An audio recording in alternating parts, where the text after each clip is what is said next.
Assalamualaikum warahmatullahi wabarakatuh. Alhamdulillah rabbil alamin, nahmaduhu wa nasta'dihi wa na'udzu billahi min syururi anfusina wa min sayyiati a'malina, may yahdihillahu fala mudilla lahu wa may yudlil fala hadiyalah. Asyhadu an la ilaha illallah wa asyhadu anna Muhammadar Rasulullah.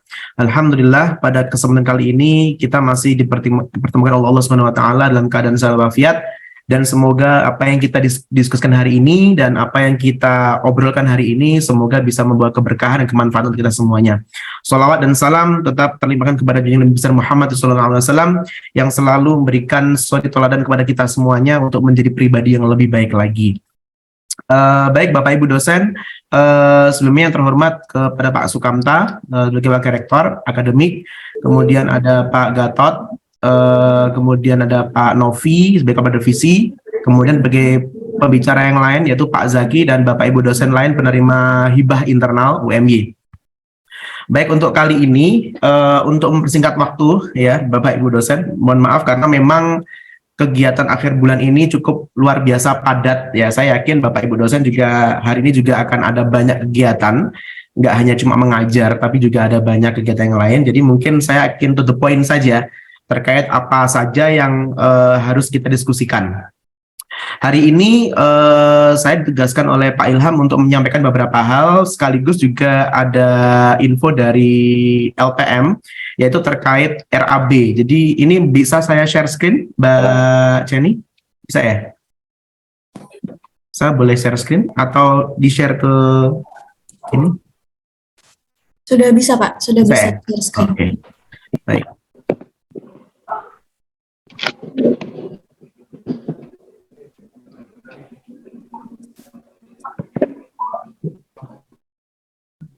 Apakah sudah terlihat, Bapak Ibu? Sudah Pak. Sudah ya, oke. Saya juga sudah memberikan beberapa file Bapak Ibu dosen untuk sebagai panduan dan arahan. Jadi hari ini mungkin saya lebih fokus kepada materi yang diberikan oleh Mbak Febri, melalui Mbak Febri, terkait RAB. Ya, RAB yang sudah ada, yang tadi saya dapatnya dari Mbak Febri, dan saya juga ada beberapa materi-materi yang mungkin nanti mohon bisa di-share ke grup atau mungkin ke Japri aja ke para dosen penerima hibah internal. Jadi ada beberapa dokumen-dokumen, beberapa hal itu adalah yang pertama adalah panduan mengenai akuntansi dan perpajakan. Kemudian ada beberapa flyer mengenai PPh pasal 21, 23, pasal 4 ayat 2, dan juga ada PPh pasal 26. Dan yang terakhir adalah rekapitulasi. Jadi ada beberapa dokumen banyak dan tidak mungkin saya akan menjelaskan sebanyak itu dokumen. Itu nanti mohon bisa dibaca. Kalau memang perlu didiskusikan nanti bisa langsung kontak saya. Ya, nanti bisa kontak saya untuk bisa saya jelaskan. Baik, saya hanya fokus lebih kepada RAB yang tadi sudah saya sampaikan tadi bahwa saya dapat dari Mbak Febri dari LPM. Oke. Di sini ada beberapa kelompok biaya, kemudian ada beberapa komponen penjelasan, yaitu di sini ada alat tulis, biaya habis pakai, bla bla bla, sampai yang terakhir adalah biaya telepon. Oke, baik Bapak Ibu, seperti tadi yang disampaikan oleh Pak Ilham, jadi memang UMY sebagai sebuah entitas yang ber-NPWP pada prinsipnya memang harus taat dan patuh terhadap peraturan yang ada, regulasi yang ada. Dan ada beberapa biaya-biaya yang memang kita lebih strict ke regulasi tersebut. Dan yang saya kasih warna kuning dari RAB ini, itu yang harus kita fokuskan. Ya Bapak Ibu ya.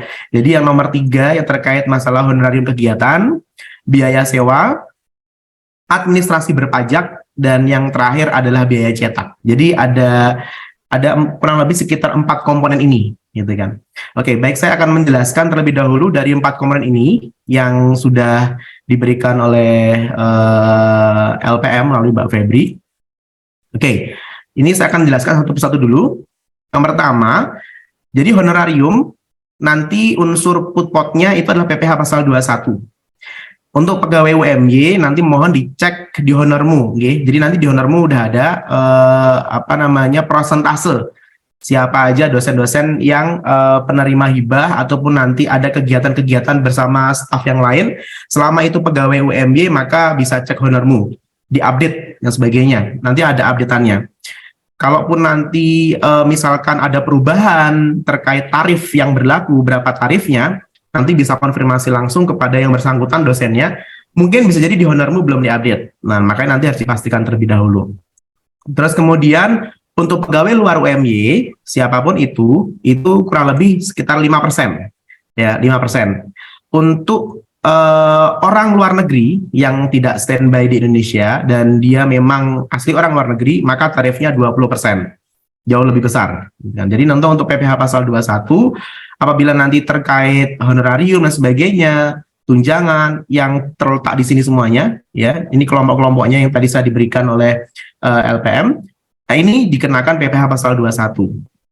Kemudian yang kedua, terkait biaya sewa. Oke, biaya sewa ini nanti ada dua jenis, yaitu sewa peralatan, sewa kendaraan, atau sewa tempat. Nah, ini ada perbedaan Bapak Ibu. Jadi kalau sewa non tanah dan bangunan, atau mungkin sewa tanah atau lahan, itu diakui sebagai PPh pasal 23. Termasuk kegiatan jasa-jasa, seperti jasa translate, seperti jasa yang lain, misalkan kayak semacam jasa guide, misalkan itu termasuk kategori PPh pasal 23 yang memang membutuhkan untuk proses jasa. Nah, kalau ber-NPWP tarifnya itu ada 2%, kalau non-NPWP itu 4%. Nah, biasanya permasalahan di muncul PPh pasal 23 memang untuk di tahun 2021 kemarin, ya, itu memang kita harus menginput data dan informasi, ya gitu kan. Entitasnya, baik itu tersebut entitas badan atau individual.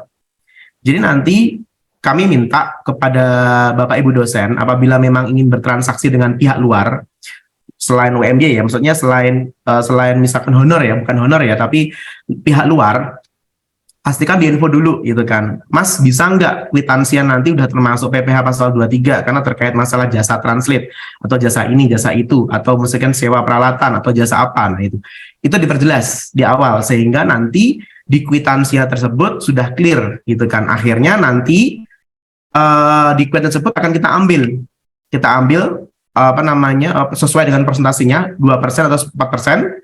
Misalkan jasanya sebesar 100.000, kita ambil 2%-nya, jadi dia nerima nggak 100.000, berarti dia nerima berarti kurang dari 100.000, yang 2% nanti kita akan bayarkan melalui e-billing UMY. Nah, seperti itu Bapak Ibu. Nah, terus kemudian di dalam biaya sewa tersebut ada sewa kendaraan, termasuk juga sewa alat angkut, alat kantor dan sebagainya. Nah, untuk yang biaya sewa tempat, ya, pasal 4 ayat 2. Nah, ini biasanya ada beragam permasalahannya kalau biaya sewa tempat nih. Terkadang kita itu kalau di hotel itu kan ada yang full board, ada yang full day meeting, gitu kan. Nah, nanti Bapak Ibu mohon untuk dipastikan di awal kepada resepsionis ataupun di tempat di mana Bapak Ibu meeting gitu kan, sampaikan aja, Pak, ini nanti ada pajaknya apa enggak? Kalau ada pajaknya berapa? Gitu. Saya tanya dulu aja gitu kan. Karena di sini kategori sewa kalau dalam konteks perpajakan dia kena, yaitu kenanya pasal 4 ayat 2. Tapi kalau yang bersangkutan ternyata hanya dikenakan PPN, ya sudah, PPN enggak apa-apa. Tapi kita nggak perlu minta PP pasal 4 ayat 2. Nah, itu berlaku biasanya di hotel-hotel. Nah, kecuali kalau itu berlaku di kayak semacam, kan ada Bapak Ibu dosen mungkin pernah ya tempat meeting restoran kecil atau mungkin di kayak gazebo atau di mana gitu kan, misalkan memang itu tempatnya outdoor gitu kan, terus kita sewa dan sebagainya. Nah, literally sewa tempat itu, nah maka itu nanti bisa dikenakan PPh pasal 4 ayat 2. Kenapa kok perspektifnya kok berbeda antara hotel sama tempat-tempat yang seperti itu? Kalau di hotel itu dia dikenakan PPN daerah Ibu. Jadi kalau Bapak Ibu dosen memahami konteks perpajakan di dalam sewa untuk hotel, sewa tempat itu dia dikenakan PPN-nya PPN daerah. Jadi kalau dikenakan PPN daerah, maka pasal 4 ayat 2 udah ngikutin sebenarnya pada prinsipnya. Makanya biasanya kalau ada ada unit yang SPJ ke saya ngecek perpajakannya, khususnya perpajakannya ya saya cek, itu saya tanyakan dulu, ini pajaknya pajak apa kalau di hotel ini gitu kan. Tapi kalau misalkan pajaknya PPN udah selesai ya sudah gitu kan. Tapi karena kalimatnya di sini adalah biaya sewa tempat, makanya perlu ada konfirmasi sejak awal. Nanti kalau Bapak Ibu dosen untuk sewa tempat dan sebagainya, saya berharap nanti bisa konfirmasi terlebih dahulu kepada yang bersangkutan. Karena terkait pasal 4 ayat 2. Kalau biasanya ada perusahaan-perusahaan yang memang dia laporannya bagus, biasanya dia langsung mencantumkan pasal 4 ayat 2, jadi nanti dia akan dipotong 10%. Misalkan sewa tempatnya 100.000, misalkan, itu nanti dia dikenakan 10%. Jadi dia nanti menerima uangnya kurang dari 100.000.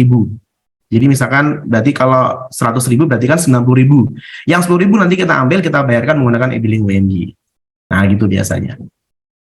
Kemudian yang selanjutnya, ini adalah biaya luaran wajib publikasi media.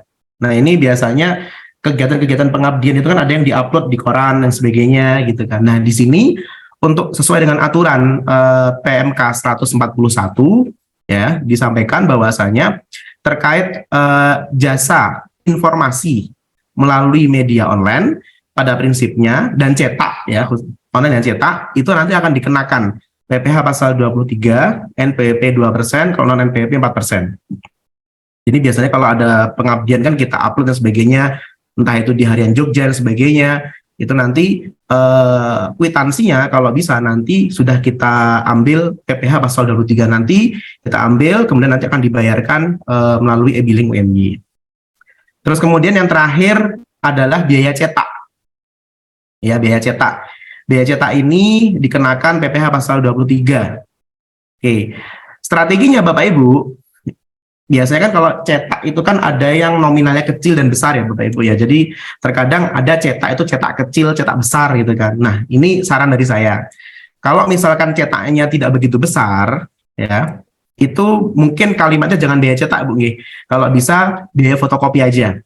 Karena bisa jadi mungkin nyetaknya cuma selembar, 2 lembar dan sebagainya gitu kan. Jadi definisi cetak di sini itu cetak purely cetak, kayak cetak baliho, cetak X banner gitu ya, cetak X banner atau mungkin cetak backdrop.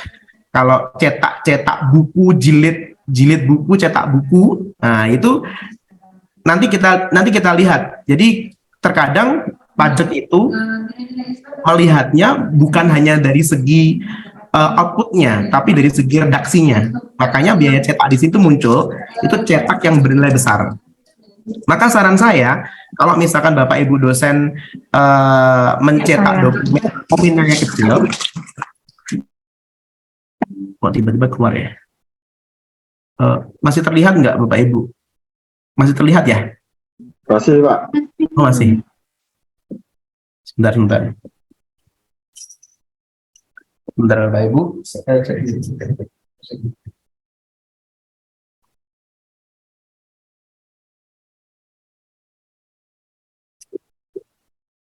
Sepertinya charger saya, HP ini, laptop saya mulai habis. Bentar, saya cas dulu. Maaf, intermezzo.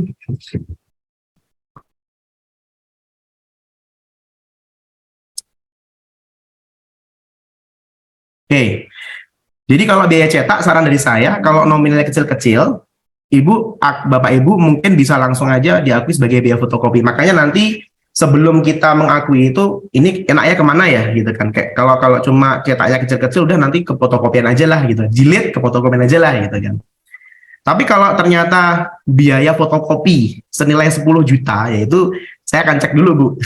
Biaya fotokopi 10 juta itu ya agak besar juga gitu kan. Artinya nanti biaya fotokopi tersebut kalau bisa ya tadi diperjelas gitu kan fotokopi apa gitu. Karena ada beberapa yang saya lihat pada saat SPJ itu ada yang melaporkan Pak Baru ini ada biaya fotokopi tuh ada 15 juta. Wih, fotokopi apa nih? Saya konfirmasi dulu. Ibu ini fotokopi atau apa gitu kan. Ini sebenarnya cetak Mas. Cetaknya itu banyak gitu kan. Oke, cetaknya apa aja gitu kan. Kenapa cetaknya dapat fotokopi gitu kan. Nah, ini kita perlu ada penjelasan seperti itu. Maka saran dari saya kalau nominal-nominal kecil-kecil mending difotokopi. Tapi kalau cetaknya memang benar-benar purely mencetak. Jadi kayak mencetak cover, terus mencetak dan sebagainya, cover buku, terus kemudian itu dikenakan PPh pasal 23. Jadi itu strateginya kalau misalkan pengen tidak begitu besar gitu kan. Nah, oleh karena itu pada saat kita nanti yang berhubungan dengan PPh pasal 23 seperti kayak media, publikasi, cetak dan sebagainya yang benar-benar cetak nih Bapak Ibu, kita minta identitasnya gitu kan, entah itu NPWP atau NIK individual. Oke, kita fokus di situ. Karena memang aturannya terkait unifikasi itu memang harus ada identitas yang jelas. Oke, jadi untuk yang memiliki unsur perpajakan ya hanya 4 ini. Honorarium, biaya sewa, pasal 23 pasal 4 ayat 2, sewa tempat ya. Jadi sewa tempat itu pasal 4 ayat 2, sewa lahan, tanah dan bangunan semuanya termasuk gitu kan. Terus kemudian media publikasi dan biaya cetak. Kemudian untuk yang lain yang tidak saya kasih warna, yang statusnya kayak semacam ini, kertas dan sebagainya, ini monggo Bapak Ibu nanti ini terkait SPJ pada umumnya ya. Memang saya berharap nanti untuk melakukan SPJ yang tidak ada pajaknya ya pastikan itu SPJ-nya jelas. Jelasnya maksudnya seperti apa? Jangan menggunakan nota kosongan ya. Kalau bisa nota yang memang benar-benar tempat di mana kita belanja, biaya habis pakai dan sebagainya. Tarifnya pada umumnya 11%, tapi kita tidak fokus di PPN karena kita bukan entitas yang untuk memungut PPN. Jadi tidak saya kasih warna kuning. Jadi umumnya biasanya seperti itu. Terus kemudian terkait transportasi tiket BBM. Nah, ini tidak ada pajaknya, gitu kan. Biasanya kalau Bapak Ibu beli tiket itu di Lazada, Tokopedia, itu biasanya sudah termasuk pajaknya PPN biasanya. Ya, atau mungkin di mana. Nah, pastikan bahwasanya bukti struk BBM itu kalau bisa nanti di-scan ya, biar nggak hilang. Jadi pada saat SPJ tetap muncul nanti.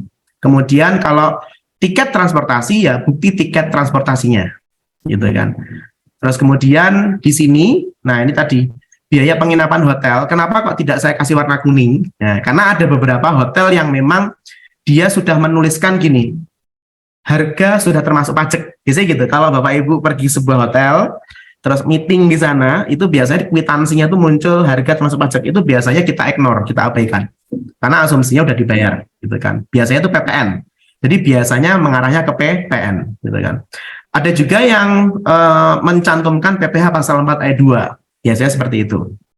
Oke, untuk konsumsi harian tidak ada, normal. Mau yang PPN nggak masalah. Cuma nanti saya kasih note kalau bisa nanti memang di tempat makan yang memang menyediakan struk, gitu kan, dimanapun. Jadi kita nggak melihat itu. Kemudian yang selanjutnya adalah biaya seminar. Nah ini biaya seminar ini memang agak tricky ya.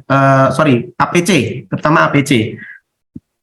Jadi terkait APC ya, beberapa SPJ yang sudah di SPJ-kan terkait APC. Jadi kalau APC-nya itu untuk jurnal internal UMY itu tidak bisa ya Bapak Ibu di SPJ-kan, karena istilahnya adalah APC tersebut harusnya dari pihak luar, gitu kan. Karena UMY ini sebagai entitas, kalau nanti dimasukkan sebagai SPJ, misalkan saya pengelola jurnal Rabin, Review Akuntansi dan Bisnis Indonesia misalkan, dan kemudian ada dosen internal yang publikasi di tempat saya di Rabin, dan kemudian kwitansi dari saya itu saya serahkan kepada dosen tersebut untuk di SPJ-kan ke keuangan. Nah itu nggak bisa. Jadi masa UMY mau SPJ ke UMY dengan kwitansi UMY kan lucu.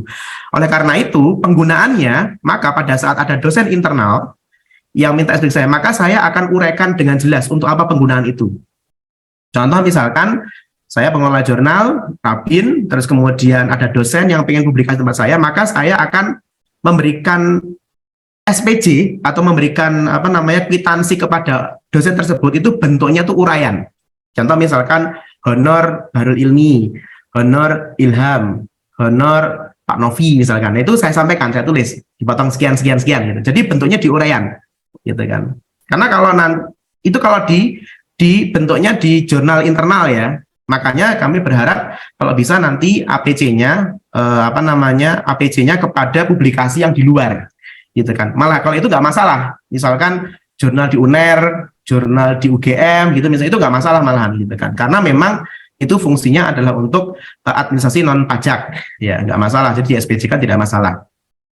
memang perlu diperjelas kwitansinya, gitu kan, diperjelas kwitansinya, termasuk biaya seminar dan internasional, gitu kan. Biasanya di beberapa tempat itu yang meng-SPJ-kan biaya seminar, baik nasional maupun internasional, itu biasanya bentuknya kwitansi biasa, gitu kan. Nanti kalau bisa dilampirkan juga Bu, Bapak Ibu dimintain stempelnya aja atau tanda tangan atau mungkin bukti transfer sesuai dengan ininya. Nah, gitu. Jadi diperjelas itu. Lebih ke arah ke sana.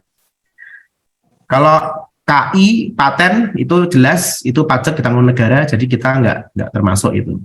Terus ini ada fotokopi, ada perangko dan biaya pulsa. Dan terakhir ini biaya pulsa, Bapak Ibu, nanti tolong diperjelas kwitansinya, nama penerimanya siapa, nomor HP-nya. Jadi diuraikan kalau bisa. Jadi belinya di mana, kwitansinya berapa. Karena biasanya ada beberapa yang sempat meng-SPJ-kan itu tulisannya beli pulsa 10 juta gitu kan, gede sekali gitu kan. Nah itu tolong nanti ditambahkan informasi terkait nama penerima dan nomor HP.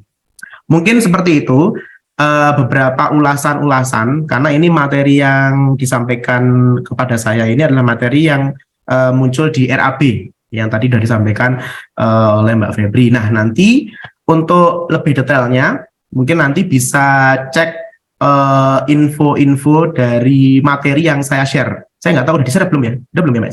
Sudah Pak, sudah di-share. Ya. Jadi ada agak banyak itu, nanti monggo bisa dibaca, bisa ditanyakan kalau ingin ada info diskusi apa monggo, gitu kan. Karena memang pada prinsipnya regulasinya berkembang, jadi terkadang ada perubahan cukup signifikan. Oke, mungkin itu terkait RAB. Ya, terkait RAB yang muncul, nanti monggo silakan kalau ada diskusi atau pertanyaan saya persilahkan. Mungkin kalau penjelasan dari saya cukup sekian dari saya. Kalau ada pertanyaan monggo dari saya. Wassalamualaikum warahmatullahi wabarakatuh. Waalaikumsalam warahmatullahi wabarakatuh. Baiklah, terima kasih atas penjelasan yang telah dijelaskan oleh Pak Bahrul. Kepada Bapak Ibu yang kami hormati, apabila ada pertanyaan bisa raise hand dan bisa mengaktifkan mic-nya, atau mungkin ada di chat saat ini nggih Pak. Bisa kita baca bersama. Saya tanya Mbak, Bu Inaka. Nggih, silahkan. Silahkan kepada Bu Inaka, kami persilahkan untuk pertanyaannya. Oke, matur nuwun. Assalamualaikum warahmatullahi wabarakatuh. Terima kasih Pak Bahrul penjelasannya. Ini pertanyaan saya mewakili teman-teman yang dari pertanian, terutama yang kita menggunakan fasilitas UMY. Jadi kalau misalnya kita menggunakan laboratorium olahannya UMY, kemudian di situ dikenakan biaya, itu bayarnya kemana, nggih? Maksudnya seperti kemarin di SPTB penelitian itu kan ada yang dosen yang bertanya juga, misalnya pemiliknya siapa gitu, ataukah diabaikan atau bagaimana baiknya? Matur nuwun. Baik. Terima kasih Ibu Neka pertanyaannya.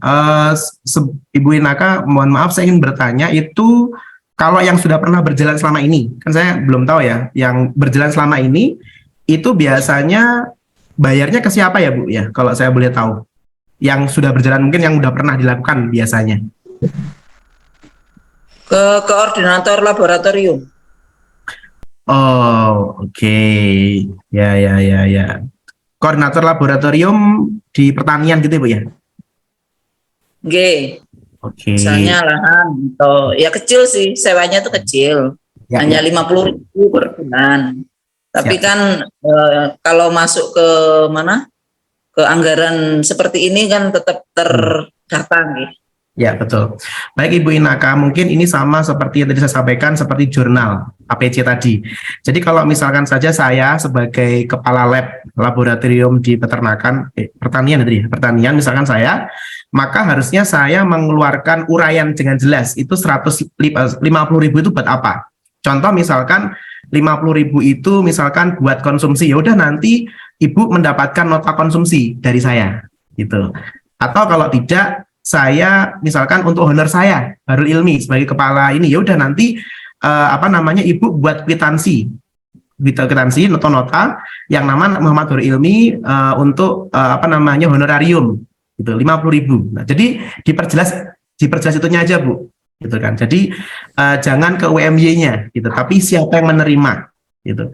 Atau misalkan 50.000 Untuk pemeliharaan, Pak. Misalnya uang itu sebenarnya dikembalikan, misalnya begini, kalau lahan itu kan ada pemeliharaan, kadang-kadang harus ada pembersihan lahan atau apa, dan itu kan ada tenaga. Nah, itu. tapi yang mengelola Korlap, kita sebagai peneliti atau pengguna tidak berhubungan langsung. Nah, itu bagaimana? Nah, harusnya saya sebagai kepala laboratorium pertanian itu nanti saya akan saya gunakan untuk apa uang tadi? Misalkan saya punya cleaning service nih, ya udah Pak Bardi sini sebentar, monggo Pak tanda tangan. Buat apa Pak? Ya tanda tangan aja nih nanti buat ini buat honor. Oke, ini uangnya Pak, gitu kan. Ibu saya kasih gitu. Jadi ibu bisa, saya nanti bisa minta ke ibu, Bu nanti ini uang 150.000-nya ini tak pakai buat honor Bu, tolong buatin namanya Pak Bardi, jadi bukan saya. Misalkan dari cleaning atau apa gitu. Kayak gitu Bu. Jadi harus kepada orangnya. Tapi tidak masuk ke kepala lab, ke anggaran lab. Kalau gitu namanya nanti ibu nggak bisa SPJ. Nanti ibu SPJ ke LPM, LPM buntu nanti ke kita gitu kan, ke keuangan. Oh, gitu. oke. Misalnya ke orang gitu, berarti harus ada data NIK atau NPWP apa mboten? Betul. Ya, nanti dimintakan. Kalau misalkan itu pegawai UMY, nggak perlu, nanti tinggal cek di honormu aja, kan ada nanti. Kalau dia pegawai luar, ya berarti nanti kita minta NIK sama KTP-nya, itu, minta kopiannya, gitu. Jadi nambah Pak, kalau misalnya tuh kita bayarnya ke Korlap, terus kemudian di situ NIK atau NPWP-nya Korlap gitu boleh nggak? Korlapnya tuh saya Ibu ya, misalkan orang gitu ya. Ya udah nanti mintanya ke saya. Jadi asumsinya itu menjadi honor saya. Oh iya, nggak apa-apa ya seperti itu ya. Ya nanti dipertegas sama yang bersangkutan. Makanya nanti gini, makanya jenengan Ibu Agung gini, Ibu Agung bilang sama saya, Pak Barul, ini aku perlu sewa nih gitu kan. Tapi kan dirimu UMY, jelas gak mungkin dong UMY, SPJ UMY. Nah, tak tanya, Pak Barul nanti saya kalau misalkan sewa nanti uangnya dipakai buat apa? Paling honor Bu, honor sih kan honor cleaning. Ya udah, saya minta datanya cleaning siapa, nanti saya kasih honor. Nah, gitu. Tetap yang lain ya, nggak bisa yang UMY tadi ya. Nggak bisa gitu kan. Korlapnya nggak bisa ya. Gitu. Iya. Atau misalkan diakui sebagai konsumsi gitu kan ya monggo. Nanti SPJ jenengan ya berarti biaya konsumsi Bu nanti. Gitu kan. Karena jenengan menggunakan fasilitas UMY untuk kegiatan, ya udah langsung aja ke usernya siapa penggunanya, entah itu untuk makan, entah itu untuk orangnya, honornya, atau untuk cleaningnya, langsung aja. Tapi sepengetahuan saya enggak apa-apa, artinya uang tersebut tidak masuk ke anggaran saya sebagai kepala laboratorium pertanian gitu kan. Matur nuwun. Ibu, monggo ada lagi silakan. Baik, terima kasih atas pertanyaan dari Ibu Inaka dan Ibu Agung. Bapak Ibu yang kami hormati, apakah masih ada pertanyaan? Mungkin bisa kita baca di room chat saat ini, nggih. Ada pertanyaan nih Pak dari Ibu Merita Arini dari Fakultas Kedokteran. Mohon info biaya izin penelitian untuk ethical clearance masuknya ke kelompok mana, nggih? Jadi gini, kalau terkait ethical clearance ini berkali-kali mungkin ethical clearance muncul di RAB di SPJ gitu kan. Jadi pada saat suatu badan atau organisasi atau entitas yang menyelenggarakan proses penyelenggaraan jasa dan kita sebagai penikmat jasa itu, maka pada prinsipnya itu harus dikenakan PPh pasal 23 gitu kan. Dalam konteks ini ethical clearance setahu saya itu ada beberapa SPJ, mungkin nggak saya sebutin ya, itu ada di beberapa tempat gitu kan. Nah itu sebaiknya nanti dikonfirmasi sejak awal gitu kan. Jadi biar uangnya tidak nombok. Jadi gini Bapak Ibu, saya berharap nanti sebelum kita membelanjakan sesuatu, entah itu yang ada unsur-unsur pajaknya, mohon dikonfirmasi kepada lawan transaksi kita agar tidak menjadi nombok. Jadi anggaran yang Bapak Ibu miliki tersebut itu benar-benar full maksimal. Jadi tidak ada yang nombok gitu loh. Kalau nombok itu berarti nanti kayak dianggarkan gitu jadi pajaknya gitu. Jadi kalau bisa di awal disampaikan bahwasanya UMY seperti ini bisa nggak kalau nanti ada kwitansinya, ada pajaknya, terus kemudian unsur PPh 23 nanti kita ambil. Contoh misalkan ethical clearance senilai 10 juta. Misalkan ya, ethical clearance senilai 10 juta, kita konfirmasi kepada adminnya, Mbak ini bisa nggak kalau dipakai ada pajaknya karena kan jasa gitu kan, dipotong berapa? Kalau Mbak punya NPWP badannya ya berarti 2%. Oke, berarti 10 juta dikalikan 2%. Nah, kita ambil. Artinya kita membayarkan nggak 10 juta gitu kan. Nah, yang 2%-nya nanti kita akan bayarkan. Jadi kalau seperti itu berarti otomatis Ibu tidak akan nombok karena udah ada komunikasi di awal gitu kan. Dan saya berharap sebanyak apapun mitra, sebanyak apapun lawan transaksi kita, kalau bisa ada konfirmasi di awal, biar nanti tidak banyak yang nombok. Karena sangat besar. Saya juga punya pengalaman penelitian nombok, itu nggak enak juga gitu kan. Akhirnya ya udah anggarannya jadi melar gitu kan. Jadi kalau bisa tadi kita konfirmasi di awal bersedia apa enggak gitu kan. Kalau nggak bersedia kita cari yang lain. Kalau nggak ada ya udah berarti konsekuensi kita gitu kan. Tapi yang jelas intinya kita udah usaha dulu gitu. Karena terkait masalah jasa gitu kan. Bukan masalah ethical crime tapi masalah jasa yang diberikan. Oke. Mungkin seperti itu Ibu Merita Aini dari FKIK WNY. Kemudian ada lagi nih Pak dari Ibu Fala Sifah. Ya, Fala Sifah ya. Untuk pertanyaannya, bila kita menggunakan lahan yang tidak dikenakan biaya, semisal itu sekolah yang untuk kelas dan sound sistemnya sebenarnya tidak membayar, namun sebagai tanda terima kasih kita akan memberikan uang pengganti listrik dan juga kebersihan. Nah, apakah itu termasuk dikenakan pajak juga atau bagaimana Pak? Oke, kalau misalkan Bapak Ibu tadi sudah membuka buku panduan yang saya share, mungkin saya akan share buku panduan saya ya, mungkin sebentar ya, saya akan share buku panduan dulu. Oke, sebentar Bapak Ibu, buku panduan. Oke, ini buku panduan, apakah sudah kelihatan? Kelihatan nggak ya? Sudah Pak, sudah terlihat. Oke.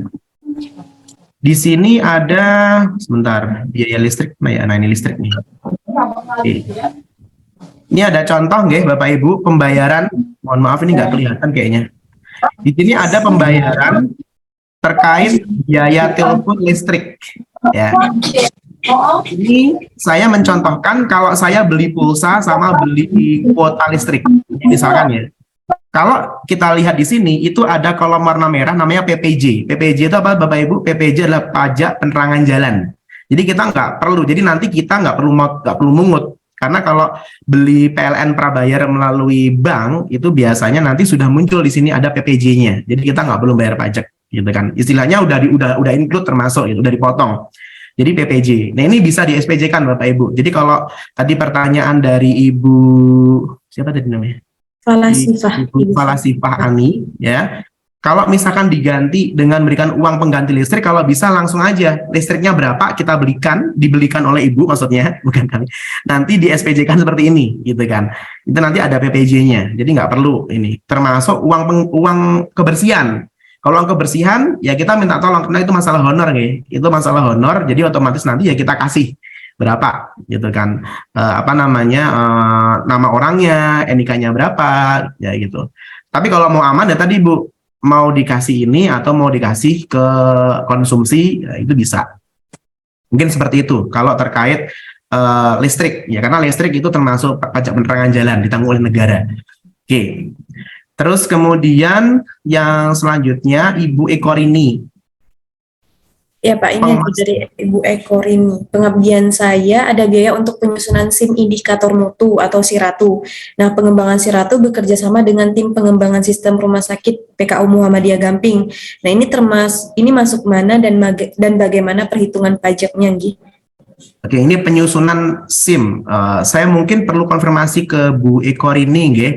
Ini itu berarti kolaborasi atau gimana ya Bu ya? Atau seperti apa ya ceritanya ya? Pak, jadi pengabdian masyarakat saya itu di Rumah Sakit PKU Muhammadiyah Kota Gede.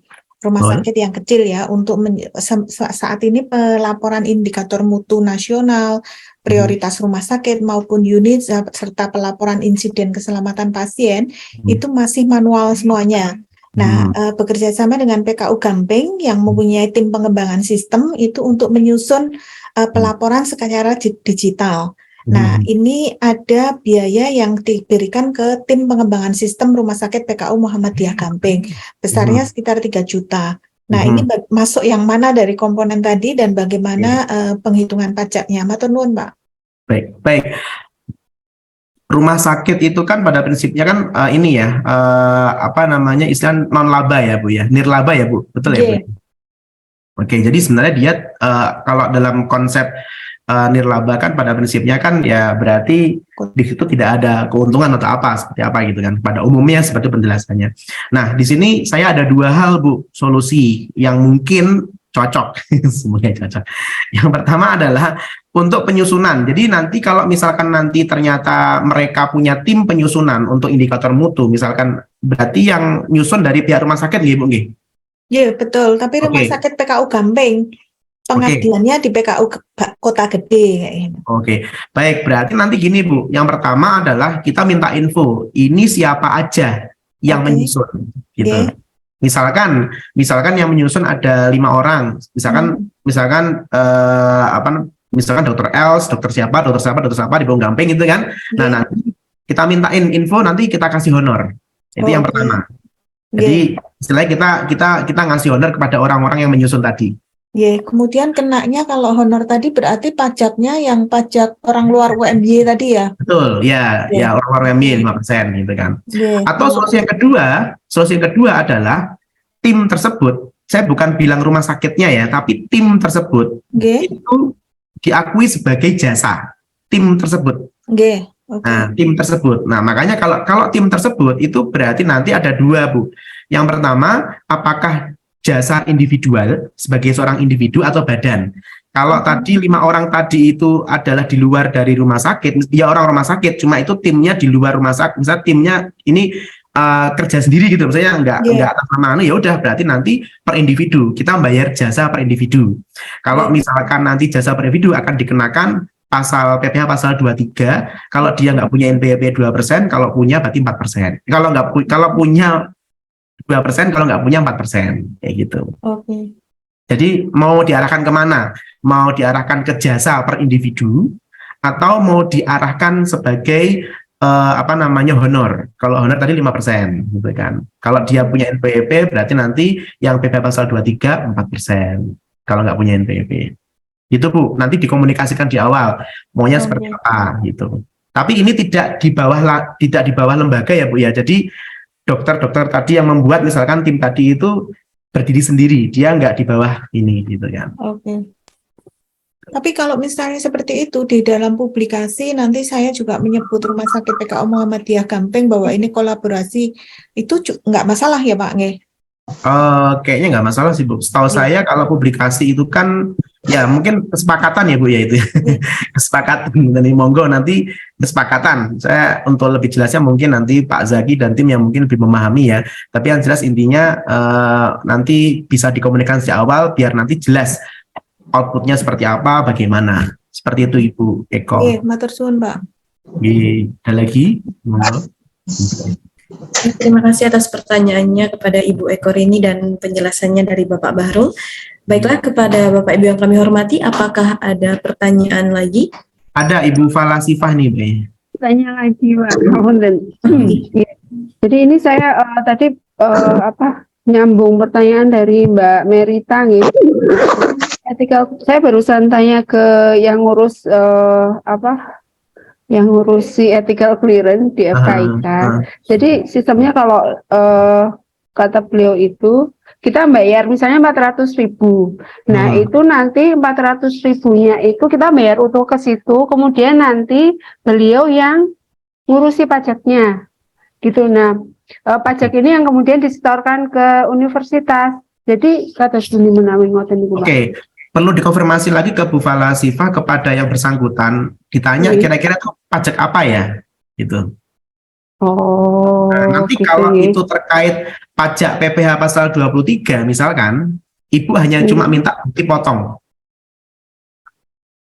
Oh, jadi kita minta bukti potong ke beliau ya. Jadi kita kalau misalkan saya misalkan mengeluarkan ethical clearance, kemudian jenengan bayar ke saya misalkan sebesar 400.000, terus kemudian saya bilang, Bu, ini sudah sama pajaknya gitu kan. Udah ikut pajak, udah. Kalau sudah, berarti nanti saya akan mengeluarkan bukti potong ke Ibu. Bu, ini sebagai SPJ jenengan gitu, bukti potong. Gitu. Oh iya. Oke. Tapi kalau ternyata belum termasuk pajak, berarti tugas kita nanti ngomong, berarti nanti ini yang motong siapa? Yang motong dari saya atau jenengan gitu. Kalau motong dari saya, nanti berarti harganya berarti berkurang. Awalnya 400 berarti karena dipotong pajak 2%, ya berarti nanti kurang dari 400. Nanti saya ambil. Oh, iya. Oke Pak, matur nuwun sangat nggih. Jadi Bapak Ibu mungkin lebih tepatnya adalah mohon untuk berkonsolidasi, berkoordinasi dulu dengan lawan transaksi apapun itu, karena memang disinilah proses yang sesungguhnya. Kadang-kadang karena kita sebagai entitas yang harus melaporkan perpajakan, mau tidak mau berarti kegiatan-kegiatan yang melekat di dalamnya ada unsur pajaknya harus kita cek kembali. Dan nanti monggo silakan dibaca bukunya, tadi panduannya sudah saya share. Kalau misalkan pengen lebih intens lagi, nanti silakan kontak saya, nanti saya akan jelaskan lebih detailnya lagi, karena mungkin waktunya juga mepet gitu kan sekarang itu. Oke, terus ini ada lagi dari Ibu Merita. Ada lagi Pak, ini terakhir dari Ibu Merita hari ini terkait dengan izin penelitian atau pengabdian di rumah sakit ataupun puskesmas, berarti minta bukti potong gitu. Oke, baik Bu. Jadi gini, terkait izin penelitian sama pengabdian itu kayaknya agak jauh deh kolaborasinya antara bukti potong. Jadi gini, kita menyampaikan izin itu bukan berarti langsung minta bukti potong, tidak nggih. Jadi kalau bisa ya izin, ini monggo. Nanti tergantung dari pengabdian tersebut apa aja yang harus kita keluarkan biaya-biayanya, gitu kan. Nah, kalau tadi puskesmas misalkan, kalau puskesmas ya makanya nanti komunikasi di awal Bu. Kalau memang puskesmas keberatan misalkan, ya udah nanti kita yang motong. Maksudnya ibu yang motong. Misalkan saya kerja di puskesmas, ibu mau ke tempat saya gitu kan, terus kemudian kita ada kolaborasi misalkan dengan puskesmas punya saya misalkan, terus kemudian ibu ngasih uang saya, terus ibu minta bukti kan pada saya kan, akhirnya terus saya bilang, wah ini nggak ada pajaknya gitu kan. Padahal itu kayak saya. Nah, kalau misalkan saya nggak mau dari awal seperti itu, ya udah, berarti nanti kita akan kasih uang sesuai dengan peruntukannya aja, gitu kan. Misalkan peruntukannya untuk honor, ya kita kasih honor kepada siapa, kita minta NIK. Untuk konsumsi, untuk cetak, untuk kayak semacam membuat explainer, membuat backdrop, membuat flyer, nah itu jasa nanti ya kita keluarkan sesuai dengan biaya-biayanya. Sehingga nanti pada saat SPJ, Ibu Merita sudah mendapatkan bukti-buktinya tadi. Karena ibu yang punya uang, maka ibu yang bisa mengendalikan uang itu.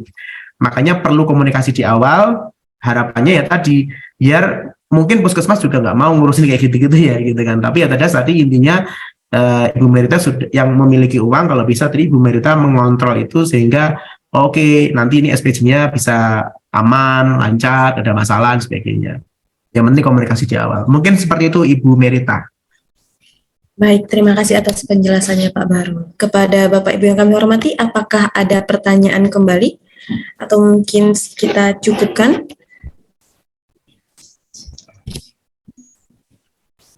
Baik kepada Bapak Ibu yang kami hormati. Mungkin sudah cukup nih Pak Barul.